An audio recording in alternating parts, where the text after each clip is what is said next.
स्वागत। मैं हूं रिजवान अहमद सिद्दीकी। सिंगापुर मध्य प्रदेश के विकास में नई इबारत लिखने में अहम भूमिका निभाएगा। सिंगापुर में प्रदेश सरकार ने 4 क्षेत्रों में एमओयू साइन किए हैं। कौशल उन्नयन, स्मार्ट सिटी, फूड प्रोसेसिंग सहित 4 एमओयू पर हस्ताक्षर करने पर मुख्यमंत्री शिवराज सिंह चौहान एयरपोर्ट पर खासे उत्साहित नजर आए।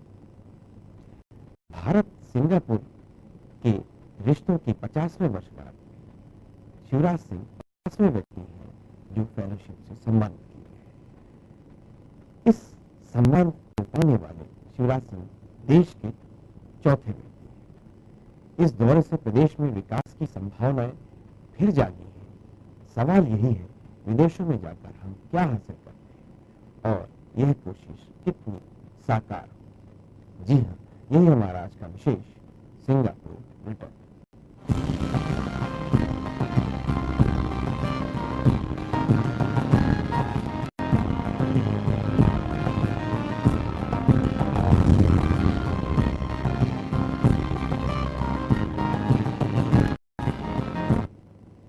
इस विषय पर हम अपने मेहमानों से चर्चा करेंगे, लेकिन उससे पहले देखिए सिंगापुर में शिवराज का दौरा और स्टेट हैंगर में उनका सम्मान।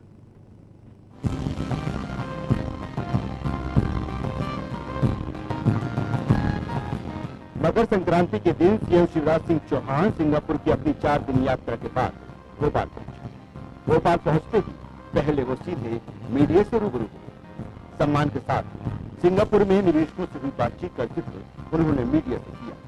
सीएम का कहना है कि 5 सेक्टरों में निवेश को लेकर वहां के उद्योगपतियों से चर्चा हुई, जिसमें 4 पर एमओयू भी साइन हो चुके। उनसे चर्चा के बाद उनके सुझाव की और निरसन की हम लोगों ने 5 सेक्टर चिन्हित किए। पहला सेक्टर था उसमें फूड प्रोसेसिंग। आइए आपको बताते हैं, इससे पहले भारत में किसको ली क्वाइन यू एक्सचेंज फेलोशिप मिली है।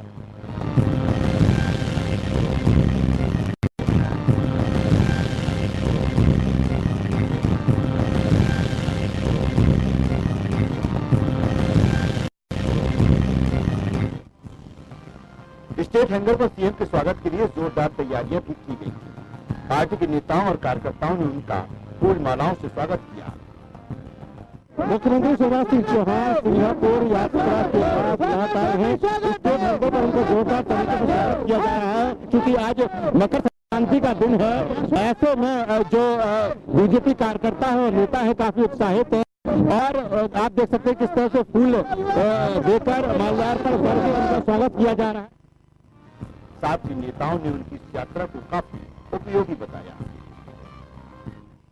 संक्रांति के पावन पर्व पर सिंगापुर से मुख्यमंत्री लौट रहे हैं। निवेश के लिए मध्य प्रदेश के लिए अनुकूल वातावरण बनता जा रहा है और हमारे प्रदेश में निवेश के लिए अनेक उद्योगपति राजी हुए हैं। वास्तव में मध्य प्रदेश की जनता के लिए और मध्य प्रदेश के लिए बड़े गौरव की बात है कि हिंदुस्तान के चौथे ऐसे व्यक्ति हैं माननीय शिवराज सिंह चौहान जी, जिनको ये पुरस्कार मिला। मकर संक्रांति के चलते सीएम ने वहां मौजूद लोगों को इसकी शुभकामनाएं दी। सिंगापुर में मिले अवार्ड को प्रदेश की जनता के लिए समर्पित किया। पतंगबाजी का भी लुत्फ उठाया। उनका कहना था, उन्होंने जो पतंग उड़ाई है वो प्रदेश के विकास में है। आप देख सकते हैं इन तस्वीरों में मुख्यमंत्री शिवराज सिंह चौहान किस तरह से मकर संक्रांति के इस पर्व पर पतंगबाजी कर रहे हैं, पतंग उड़ा रहे हैं। आप देख सकते हैं इन तस्वीरों में उनकी पतंग अन्य पतंगों से काफी आगे नजर आ रही है और मकर संक्रांति की शुभकामनाएं दी। पार्टी के सब कार्यकर्ताओं और जनता के साथ आज पतंग उड़ाई। सीएम की इस यात्रा के दौरान food processing, urban planning, skill development और रिन्यूएबल एनर्जी पर करार हुए। सम्मान के साथ व्यापार पर उनका ये दौरा माना जा रहा है। साथ ही जल्द सिंगापुर से निवेशकों का एक प्रतिनिधिमंडल भोपाल आएगा, जो यहाँ निवेश संबंधी संभावनाओं को तलाशेगा। न्यूज वर्ल्ड के लिए राजेश सक्सेना की रिपोर्ट।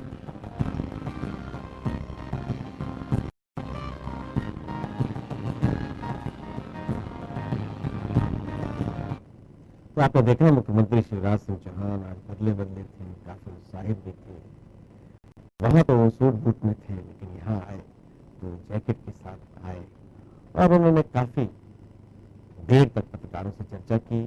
फिर हमें उन्होंने तिल के लड्डू भी खिलाए संक्रांति के मौके। इसी विषय पर बात करने के लिए हमारे साथ हमारे स्टूडियो में मौजूद हैं कांग्रेस के नेता अवनीश भार्गव, वरिष्ठ पत्रकार चरैवेती के संपादक जयराम शुक्ला, मेरे सहयोगी एसोसिएट एडिटर न्यूज़ वन के डॉक्टर संतोष मानव और हमारे साथ मध्य प्रदेश सरकार के राज्य मंत्री लाल सिंह आर भी मौजूद हैं। आप सभी का बहुत बहुत स्वागत है। लाल सिंह जी, मुख्यमंत्री सिंगापुर गए, बहुत सी उम्मीदें हैं, ऐसी क्या क्या चीजें जो सिंगापुर में हमने एमओयू किया, सरकार की क्या उपलब्धि रहेगी और इसे कैसे रूप देंगे आप? रिजवान जी, माननीय शिवराज सिंह जी चौहान मध्य प्रदेश के मुख्यमंत्री जब भी विदेश यात्रा पर गए हैं, मध्य प्रदेश के कल्याण के लिए, विकास के लिए कुछ ना कुछ लेकर आए। और अभी आप कह रहे थे कि उनकी पतंग बहुत आगे थी। मैं ये कह सकता हूँ कि निवेश के मामले में भी उनकी पतंग बहुत आगे है मध्य प्रदेश की दृष्टि से। ये बड़ा गौरव है हम लोगों के लिए कि देश के 4 लोगों को फेलोशिप पुरस्कार मिलता है और उसमें माननीय शिवराज सिंह चौहान को मिलता है। ये कहीं ना कहीं मध्य प्रदेश में जो विकास की तमाम प्रकार की योजनाएं चल रही है, और आज फिर जब 4 दिवसीय यात्रा से लौट कर आए तो फिर स्किल डेवलपमेंट की दृष्टि से नवकरणीय ऊर्जा में, जहाँ हम ऊर्जा के क्षेत्र में, उत्पादन के क्षेत्र में बहुत आगे है और हम आगे बढ़ेंगे। सूचना प्रौद्योगिकी क्षेत्र में हम लगातार एक नई प्रक्रिया से गुजर रहे हैं और इसके साथ साथ नगरीय क्षेत्र में जो हम विकास की दृष्टि से बहुत सारे आयाम तय कर रहे हैं। अर्बन डेवलपमेंट कॉर्पोरेशन जो हमने बनाया है, तो फिर नगरीय योजनाओं की दृष्टि से भी उनका कहीं ना कहीं सिंगापुर की सरकार से जो समझौते हुए हैं, मध्य प्रदेश की जनता के कल्याण के लिए और विकास के लिए बहुत अहम कदम है। जनाब, आप कैसे देखते हैं मुख्यमंत्री के इस दौरे को? क्या क्या संभावनाएं दिखती हैं, क्या क्या उम्मीदें हैं? देखिए, क्या है कि किसी दूसरे देश में जाना या दूसरे प्रदेश में ही जाना, कुछ तजुर्बा तो वहां से मिलता है, कुछ संभावनाएं के द्वारा कुछ स्थितियां तो बनती हैं। और सिंगापुर तो एशिया का रोल मॉडल है।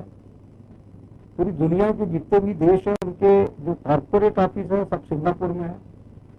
सिंगापुर एक दुनिया के श्रेष्ठ ट्रेड सेंटर में से एक है। सिंगापुर की जो गवर्नेंस है और वहाँ का जो स्थितियाँ हैं, तो जीरो टॉलरेंस की स्थिति है करप्शन के मामले में, डिसिप्लिन के मामले में, साफ सफाई रख रखाव और टाउनशिप के मामले में। तो निश्चित तौर पर यदि मुख्यमंत्री जी सिंगापुर गए हैं और उनके साथ अधिकारियों का दल गया है, तो वहाँ के अनुभव और वहाँ की स्थितियों का लाभ वो लेंगे और यहाँ पर उसका मध्य प्रदेश में होगा।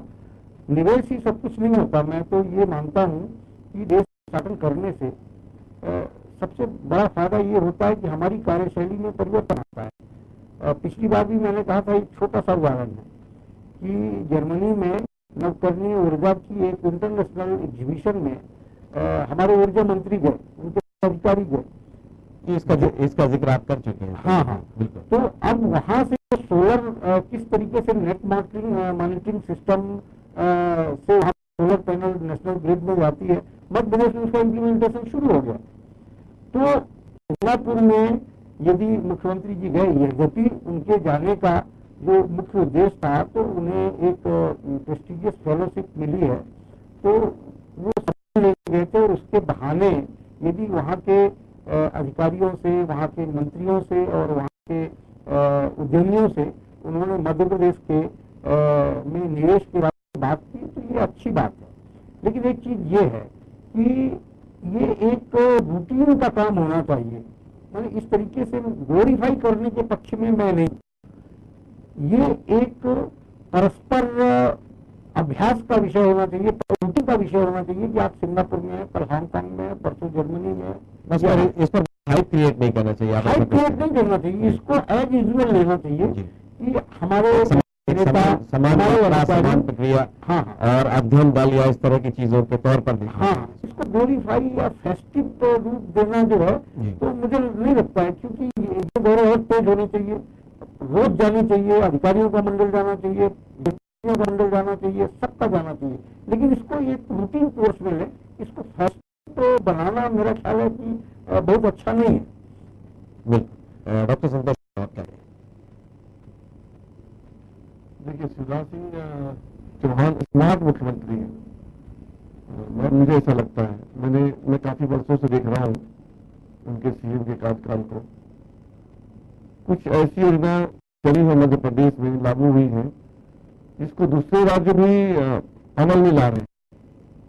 और जब वो विदेश जाते हैं तो वहां से कुछ लेकर ही आते हैं प्रदेश के लिए। अब देखिए कि लगातार 5वीं बार प्रदेश को कृषि कर्मण्य पुरस्कार मिला है, चौथी बार मिला है। पिछले दिनों वो और भी कई देशों की यात्राओं पर गए थे, साथ में उनके मंत्री अधिकारी होते हैं।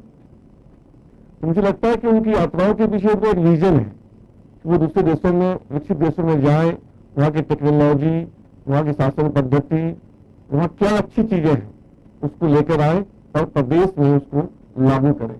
तो मुझे लगता है कि जैसे पिछले दौरों से उन्होंने काफी कुछ मध्य प्रदेश में लेकर आए, उसको यहाँ लागू किया, तो सिंगापुर से भी बहुत कुछ समझ कर, सीख कर, देख कर आए होंगे। उस अनुभव का, उस ज्ञान का प्रदेश को फायदा मिलेगा। ये तो थी सरकार की निगाह, कैसे सोचते हैं कुछ वरिष्ठ पत्रकारों की भी निगाह। अब हम विपक्ष को देखते हैं कि इन को वो कैसे देखते हैं। अवनीश, आप कैसे देखते हैं इस दौरे? रिजवान जी, जिस तरीके से मध्य प्रदेश के मुख्यमंत्री माननीय शिवराज सिंह चौहान जी के पहले भी दौरे हुए, वो अमेरिका भी गए, जापान भी गए, दक्षिण कोरिया भी गए और अभी सिंगापुर गए, कई देशों में पहले गए। वो 12 साल कार्यकाल हो चुके हैं मध्य प्रदेश में भारतीय जनता पार्टी कार्यकाल के, 11वां साल शिवराज सिंह जी के कार्यकाल को चल रहा है। इन्वेस्टर मीट भी यहाँ पे बहुत ज्यादा हुए, 2-3 इन्वेस्टर मीट हो चुकी है। करोड़ों रुपए इसके नाम पे, विदेश दौरे के नाम पे, इन्वेस्टर मीट के नाम पे, उद्योगपतियों को संतुष्ट करने के लिए अधिकारियों मंत्रियों के दौरे के नाम पे खर्च हो चुका है। लेकिन मध्य प्रदेश में निवेश की स्थिति देखी जाए और एमओयू साइन होने की बात देखी जाए, इतने एमओयू इन्वेस्टर मीट में और विदेश दौरों पे साइन हो चुके हैं, अमली जामा किसने कहाँ पहना है? आप अभी तक ये तय नहीं कर पाए हैं कि निवेशक आएगा कब। मध्य प्रदेश का माहौल आप डेवलप करें या करप्शन कम करें, प्रशासनिक पकड़ मजबूत करें या उनको उद्योगपतियों को अच्छा वातावरण निर्मित करके दें तो खुद उद्योगपति आएगा। रोड शो के माध्यम से आपको बुलाने से नहीं आएगा। कोई भी बिजनेसमैन जब आता है तो उसको फायदा लगेगा कि मुझे मध्य प्रदेश में और इंडिया में ये फायदा है और यहाँ पे मैं बिजनेस करूंगा। आपका हमारा चेहरा देख के कोई इन्वेस्टर यहाँ पे नहीं आएगा जब यहाँ पे माहौल इस तरीका का नहीं है, यहाँ की ब्यूरोक्रेसी गलत चल रही है, या कामों में उलझाया जा रहा है लोगों को, टैक्सेशन बहुत ज्यादा बढ़ गया है, या बिजली मिल नहीं रही लोगों को। जब वातावरण निर्मित नहीं हुआ तो विदेश दौरे में रिजवान जी खाली सरकार को जनता की गाड़ी कमाई का पैसा लुटाने के अलावा कुछ नहीं बचता है। जयराम शुक्ला जी, आप क्या कहेंगे? ये आपने ये जो डिबेट है बहुत बढ़ता जा रहा है और विदेशों से तकनीक लाना एक बहुत स्वागत योग्य है। देखिए क्या है कि जब किसी भी उद्योग का या परिवार का या संस्थान का जब विस्तार होता है तो ये तो एक सामान्य भाव है कि कर्ज लिया जाता है व्यापार का विस्तार करने के लिए, संस्थान का विस्तार करने के लिए, कारोबार का विस्तार करने के लिए, साधन और सुविधाओं का विस्तार करने के लिए। ये कोई हद की बात नहीं है। कर्ज की बात देखी जाए तो अमेरिका बहुत कर्जदार शहर है, देश है जी। और ये कर्ज तो अर्थव्यवस्था का तो महत्वपूर्ण घटक है, तो वो बहुत चिंता या उसका विषय नहीं है। चिंता का विषय ये है कि जो पैसे हम ले रहे हैं उसका उपयोग कैसे, इस्तेमाल और उनका उपयोग कैसे हो रहा है, ये मॉनिटरिंग करने की जरूरत है। ये जो जिस विभाग में, जैसे ऊर्जा के क्षेत्र में, नगरीय विकास के क्षेत्र में, स्मार्ट सिटी के क्षेत्र में, जिस भी क्षेत्र में विश्व बैंक से या एडीबी से या जर्मन से, अमेरिका, कहीं से भी जो कर्ज लिए जाते हैं तो वो एक एक पाई का सही इस्तेमाल हो, ये सबसे महत्वपूर्ण है।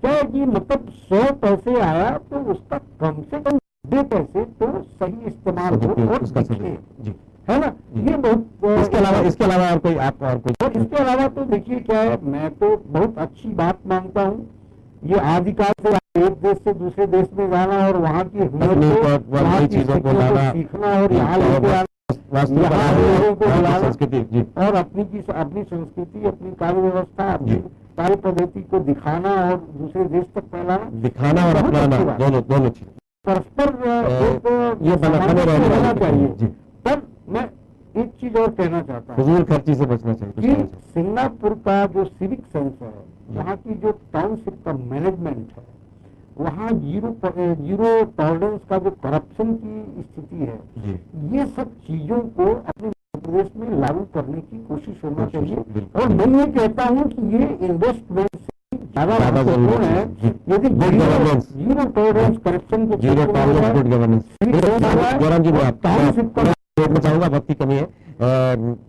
डॉक्टर संतोष मानो, आप क्या कहें?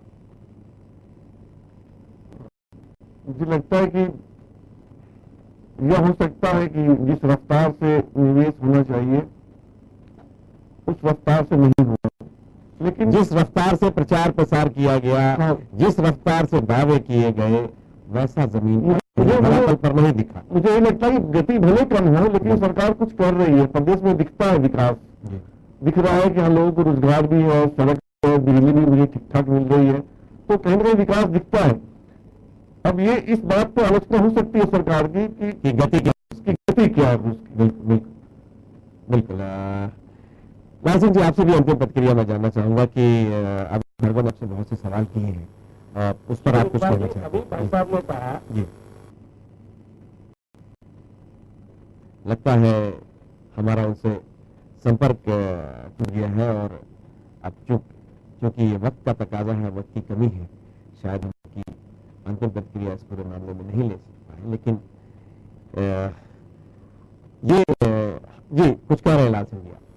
उनमें हमने अर्बन डेवलपमेंट कॉर्पोरेशन बना दिया ताकि हम ऊपर से उसको ठीक कर पाए। जी निचले स्तर पर अगर कुछ गड़बड़ियां होती होंगी जी तो उसको और ठीक ढंग से कर ले। कुल मिलाकर सरकार की मंशा है कि हम जो चीज ले रहे हैं उसको दिखना भी चाहिए। उसके मित्र को कहना चाहता हूँ जी हमने पैसा लिया है तो हमने बिजली दी है, जी हमने पैसा लिया किसान को पैरों पर खड़ा किया है, हमने पैसा लिया सड़कों पर निर्माण किया है, हमने पैसा अगर लिया है तो हिंदुस्तान के 12 राज्यों को ये मजबूर कर दिया कि हमारी योजना को बनाइए। हमने अनुसूचित जाति जनजाति के लोगों के सम्मान के लिए काम किया। कुल मिलाकर हमने बेरोजगारों को रोजगार देने का हर ब्लॉक स्तर पर विकास के हमारा अभियान चल रहा है। लाल सिंह जी, यहाँ दो वरिष्ठ पत्रकार हैं, दोनों के एक सवाल है जो मैं आपसे पूछ लेता हूँ। एक का कहना है काम में जिस तरह की गति होनी चाहिए वो बहुत गति से नहीं चल रहा है, मंथर गति से चल रहा है। आपका वो जो एमओयू और ये बाकी सारी चीजों का किस क्षेत्र में वही जो इन्वेस्टर समेट या इस तरह की जो चीजें करते हैं उसकी गति बहुत धीमी है। दूसरा सवाल ये भी है कि आप सिंगापुर गई थी सरकार, वहां मुख्यमंत्री गए मतलब सरकार गई थी, सिंगापुर गई थी, तो वहां का गुड गवर्नेंस और जीरो टॉलरेंस जो करप्शन के खिलाफ जो जीरो टॉलरेंस है उसको आप कैसे अपनाएंगे और कितनी जल्दी अपनाएंगे? मैं आपसे रिजवान जी एक बात कहना चाहता हूँ। जी डब्ल्यूएससी के कार्यकाल में पटवारियों की भर्ती हुई थी, शिक्षा कर्मियों की भर्ती हुई थी। आपको मालूम है सब्जी मंत्री की तरह लगता था बाबा, आम चर्चा होती थी, पुलिस की भर्ती होती थी। लाल सिंह जी, अगर आप मेरा सवाल है, आप सुन लें, हाँ आप टॉलरेंस की बात मैं कर रहा हूँ, अपने गवर्नेंस की बात कीजिए। जी जीरो टॉलरेंस की बात मैं कर रहा हूँ जी कि उसमें पुलिस भर्ती में आज गांव का लड़का ये कहता है कि मेरे पास कोई पैसा नहीं लगा। जी पटवारी की भर्ती में ये कर दिया। व्यापक पर बहुत गंभीर आरोप लगे, बहुत गंभीर आरोप लगे हैं, व्यापक पर बहुत गंभीर आरोप लगे हैं। ये सनसनी फैलाना अलग बात है। जी जहाँ 3 लाख अधिक लोगों ने आवेदन किए हैं, आपके एक मंत्री साथी जेल में भी, आपके एक मंत्री साथी जेल में भी जांच के बारे में लिया, सरकार की मंशा रही है। जी इसलिए आरोप लगाना अलग बात है। जी शिवराज सिंह जी बिल्कुल पाक साफ है, आरोप लगाना अलग बात है, सनसनी फैलाना अलग बात है। सारी चीजों से, सारे घटनाक्रम से आगे पीछे पूर्व सरकारों ने क्या किया, पीछे के आपके घटनाक्रम क्या रहे, मैं अब आगे के लिए पूछ रहा हूँ कि सिंगापुर से जीरो टॉलरेंस पर आप क्या मैं कहें? मानता हूँ जी रिजवान जी, जी, जी। जीरो टॉलरेंस गुड गवर्नेंस में जी और अच्छा काम हो, जी ये मैं मानता हूँ कि और ज्यादा होना चाहिए। यही तो प्रयास माननीय मुख्यमंत्री जी का चल रहा है। जी जी वो लगातार अगर फील्ड में जाकर आम आदमी के अनुभव की बात लेकर और अगर मंत्रियों को अधिकारियों की बैठक में वो कहते हैं कि व्यवहारिक कुछ कठिनाइयां हैं तो योजना में तब्दीली का हो सकती है, योजना में कोई बदलाव हो सकता है, नई योजना बन सकती है, यही तो गुड गवर्नेंस का हिस्सा है। बिल्कुल यही तो बिल्कुल मुख्यमंत्री जी कर रहे हैं जाकर। बिल्कुल आप मैंने आपको भी ये करते हुए मैंने आपको भी देखा, व्यवहारिक कठिनाइयों को ढूंढने की कोशिश कर। मैंने ये करते हुए आपको भी देखा। मंत्रालय में कभी कोई मंत्री इंस्पेक्शन नहीं करता, आपने किया। मंत्रालय के कर्मचारी समय पर नहीं आते हैं, बहुत ढेर सारी चीजें थी, कई तरह की शिकायतें आती थी। मैंने देखा आपने मंत्रालय में दौरा किया। आप कोशिश कर रहे हैं, पूरी सरकार इसको कोशिश कर रहे हैं, सिंगापुर से कुछ सीख के आए, यही उम्मीद करते हैं हम। हाँ रिजवान जी। जी, तो बल्लभ भवन में भी जी। मेरा विभाग सिटी, जी उसमें भी हमने आप देखिए फाइलिंग व्यवस्था कितनी अच्छी हो गई। जी हम बल्लभ भवन में भी ये कोशिश कर रहे हैं कि मध्य प्रदेश का आम आदमी अगर आए तो उसको मालूम पड़े कि हमारी फाइल का मूवमेंट क्या है। ऑफिस में बैठे हुए अधिकारी को लगे कि हमारी फाइल का मूवमेंट क्या चल रहा है। दूसरा, हमने वाईफाई की व्यवस्था कर रहा हूँ मैं कर्मचारियों के लिए। इतना ही नहीं कर रहा, तो हम ये भी कर रहे हैं कि जो सेक्शन अधिकारी है, अनुभाग अधिकारी है, वहां थंब मशीन लगे ताकि सारा उसमें कौन आ रहा है, उसके बाद कौन आ रहा है, कुल मिलाकर शासन और शासन ये दोनों कहीं ना कहीं विकास के अंग है। और इसलिए उसके बीच में से एक अच्छा रास्ता क्या हो सकता है, ये हम बनाने की कोशिश करें। बिल्कुल। लाल सिंह बिहार जी आप हमारे साथ जुड़े, अवनीश भार्गव आप हमारे साथ जुड़े, जयराम शुक्ल आप हमारे साथ जुड़े और मेरे सहयोगी डॉक्टर संतोष मानव आप हमारे साथ जुड़े। आप सबका बहुत बहुत धन्यवाद। तो मुख्यमंत्री सिंगापुर गए थे, सिंगापुर से वापस आ गए हैं, ढेर सारी सौगातें लाए हैं और तिल के लड्डू भी उन्होंने खिलाए। लेकिन अब इसके साथ प्रदेश की जनता की जो उम्मीदें हैं वो कितनी पूरी होगी, किस तरह से उसे वो साकार करेंगे, इस पर सबकी निगाह होगी। पहले की चीजों पर सवाल उठते हैं, उठते रहेंगे, आइंदा कुछ बेहतर हो इसकी सब उम्मीद करते हैं। हमारे इस कार्यक्रम में बस इतना ही। न्यूज वर्ल्ड में खबरों का सिलसिला जारी रहेगा। हम कल फिर मिलेंगे एक नए मुद्दे के साथ।